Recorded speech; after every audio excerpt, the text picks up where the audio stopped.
Hello everyone, kali ini aku bakal pakai bilingual which is bahasa Indonesia and English, and this time it's not a full English video. So I hope you guys, my Indonesian friends who have similar ambitions with me, which is to study at a higher level, bisa lebih enjoy nonton videonya.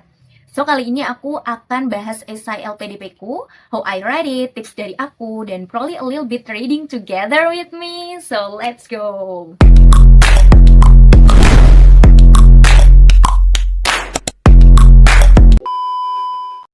So guys, I've been make Instagram polling and Q&A dan lumayan banyak yang request buat bahas semuanya.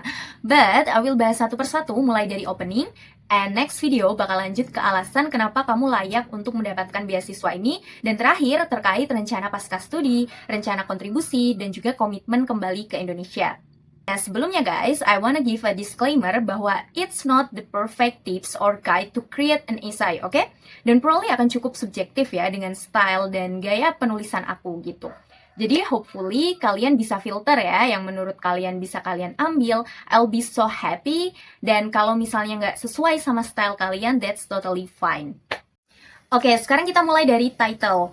Nah, di sini titleku adalah Nourishing Futures, a Bipolar Journey of Resilience and Community-Based Food Initiative for Women and Children. Jadi ini tuh background aku sebagai orang yang memiliki mental health issues, plus aku sebagai perempuan, plus aku juga sebagai anak gizi. Maka aku ingin Nourishing Futures untuk kelompok rentan dengan inisiatif gizi dan pangan. Di sini, aku sengaja mention bipolar, meski ini sebuah kekurangan, tapi later on aku akan menunjukkan bahwa backgroundku ini menjadi kekuatan, yaitu resilient dan juga empati. Lalu aku juga sebagai perempuan nih, yaitu sebagai kelompok rentan dalam hal gizi, maka aku ingin nourishing futures untuk perempuan dan anak-anak. Jadi guys, di dalam judul ini aku udah ngasih a glimpse atau sneak peek dari esai aku. Nah, aku juga mau kasih tahu kalau I read this essay with some subtitles to separate section antara opening, rencana kontribusi, dan part lainnya. Jadi kayak gini nih, ada 4 subtitle. First, a glimpse into my story, yaitu untuk opening dan hook story. Lalu, where I began, untuk show and tell my experience. Then, the journey I'm on and where I'm headed. Untuk tell apa yang sedang kulakukan dan plan pasca studi, juga rencana kontribusi, dan yang terakhir yaitu conclusion atau kesimpulan.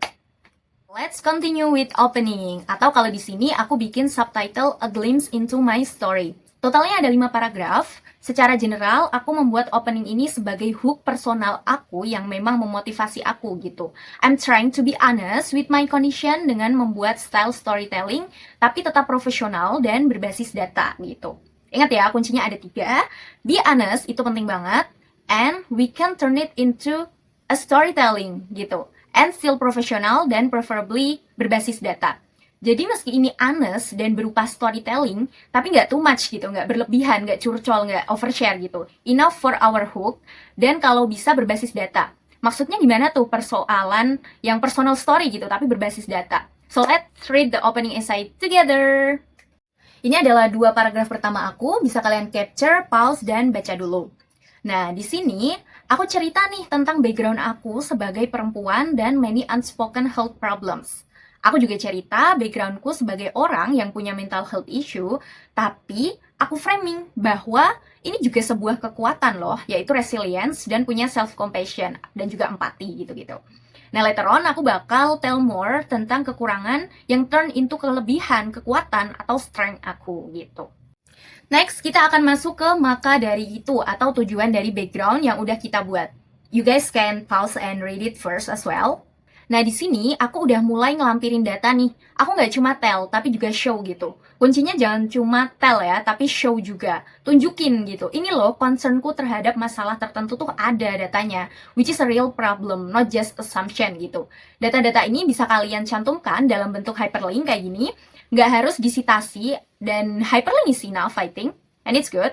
Nah, next paragraph aku bakal lebih spesifik ke contoh yang lebih dekat denganku atau lebih personal gitu. Ini salah satu strategi hook dari esaiku. Di sini aku show the data yang lebih personal atau lebih dekat denganku.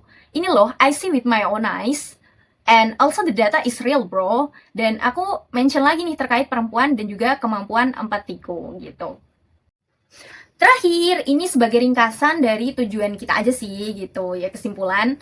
Nah, intinya dari pembahasan ini adalah 1. Be honest with your minat dan alasan yang jadi concern kamu. Yang kedua, kamu bisa turn it into storytelling. Dan yang ketiga, jangan lupa tetap profesional dan preferably berbasis data. That's the thing, that's the important thing. Okay, I think that's all guys. If you have other question, let me know through the comment section and see you. Good luck with your essay and don't forget to subscribe.